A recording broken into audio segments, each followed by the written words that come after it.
আচ্ছা, এটা এটা এই ব্যাপারটি ছিল হচ্ছে সাম্প্রদায়িক হামলার ব্যাপারে কথা। আসলে আমরা এই আলোচনাটি এখানে শেষ করছি। ধন্যবাদ। সহিংসতা না করা,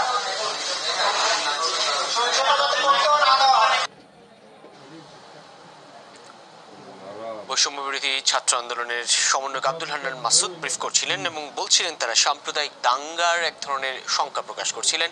সে বিষয়ে সতর্ক থাকার কথা জানিয়েছেন সকলকে এবং কোনো ধরনের উস্কানি, কোনো ধরনের বিভ্রান্তিমূলক খবর কিংবা কোনো ধরনের দাঙ্গা পরিস্থিতি যেন উদ্ভব না ঘটে কিংবা সংখ্যালঘুদের উপর কোনো ধরনের হামলার ঘটনা যেন না ঘটে সে বিষয়ে পাড়া মহল্লায় প্রতিটি অঞ্চলে সকলকে সতর্ক থাকার আহ্বান জানিয়েছেন এবং ধর্মীয় সম্প্রীতির দেশ বাংলাদেশ সেই কথাটি পুনর্ব্যক্ত করছিলেন তারা।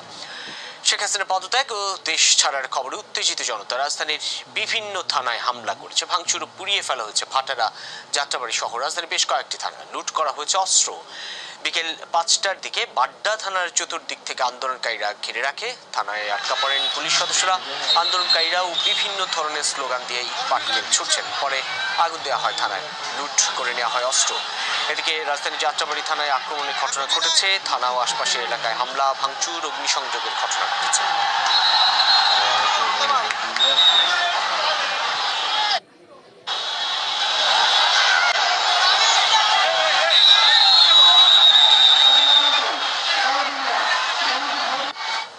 শেখ হাসিনার পদত্যাগ এবং দেশ ছাড়ার ঘটনা গুরুত্বের সাথে সম্প্রচারিত হয়েছে বিশ্ব গণমাধ্যমে। বিবিসি, সিএনএন, আল জাজিরা সহ প্রতিটি সংবাদ ভিত্তিক চ্যানেলের বুলেটিনের বড় অংশ জুড়েই ছিল বাংলাদেশের রাজনৈতিক পথ পরিবর্তনের খবর।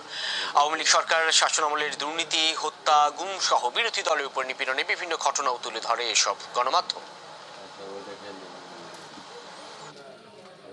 পদত্যাগের পর পালিয়েছেন শেখ হাসিনা, এমন শিরোনাম করেছে ব্রিটিশ গণমাধ্যম বিবিসি।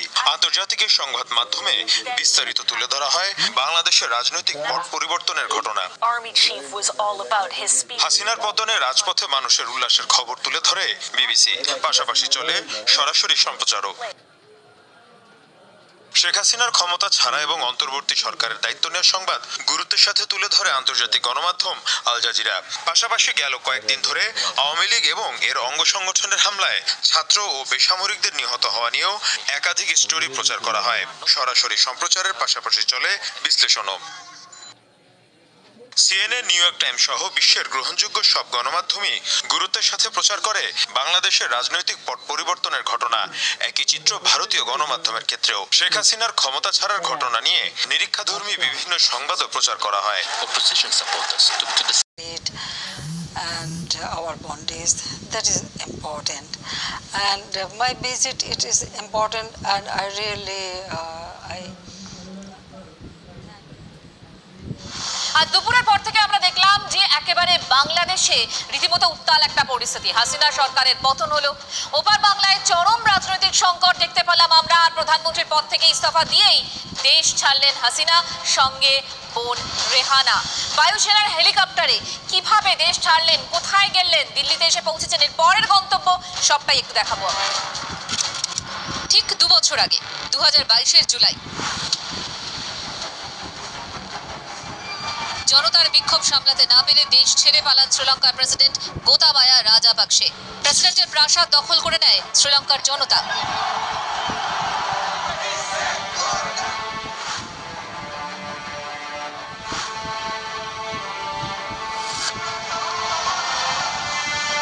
ইস্যু আলাদা, কিন্তু হুবহু শ্রীলঙ্কার পথেই বাংলাদেশ।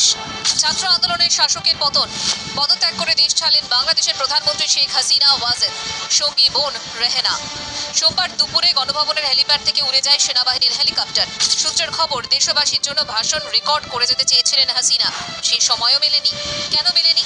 এই ছবিটা দেখলেই বুঝবেন। হাসিনার কপ্টার ওড়ার কয়েক মিনিটের মধ্যেই প্রধানমন্ত্রীর বাসভবন, গণভবন আন্দোলনকারীদের দখলে চলে যায়। এক আন্দোলনকারীর মোবাইল ক্যামেরাতেই ধরা পড়ে কপ্টারে হাসিনার পালিয়ে যাওয়ার ছবি, যেন হুবহু শ্রীলঙ্কা। কোথায় গেলেন হাসিনা?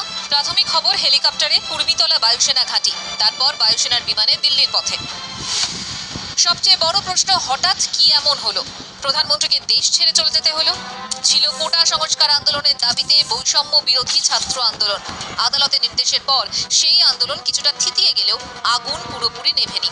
ছাত্র মঞ্চ জোর গলায় দাবি তোলে শেখ হাসিনার পদত্যাগ চাই। সেই দাবি ঘিরে আন্দোলনে নতুন করে অগ্নিগর্ভ হয়ে ওঠে বাংলাদেশ। দুপক্ষের সংঘর্ষে শতাধিক মৃত্যু হয় পুলিশ।